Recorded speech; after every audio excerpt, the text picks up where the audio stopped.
Yeah, guys, a family upset because the person who was responsible for the death of their loved one was driving drunk. He'll only get 4 months in prison. They want answers, so we came to the district attorney's office to find out. I have been kind of living in a nightmare. Nearly a year after the death of Mary Brooks, and the pain for her family and friends is still very real. Inside and out, a beautiful soul. It's so wrong.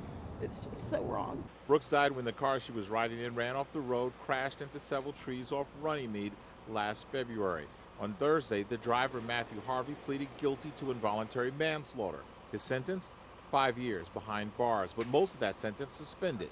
He'll spend just 120 days in prison. That is not justice, it's not fair, and it has to be stopped. This was the most severe punishment that Harvey could get, says Jay Assendoff of the Mecklenburg County District Attorney's Office. He was charged with the maximum charge, and he pled guilty to the maximum charge. Where the family, I think, is upset is the level of punishment that the law provides for someone with no record who has been convicted of this particular charge. We also spoke to a prominent attorney who handles DWI cases, and both men point to Raleigh. What they have to understand is there is structured sentencing in North Carolina, and those are guidelines that the judges have to abide by. The legislature has chosen to punish driving while impaired as a misdemeanor, and if driving while impaired causes the death of a person, it's punished as a felony.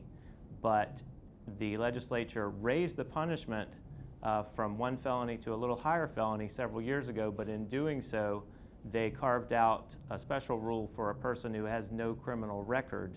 That family has not said if they will go to legislators seeking a new law, but they say it's something they'll consider. In the district attorney's office, Richard Devane, NBC Charlotte.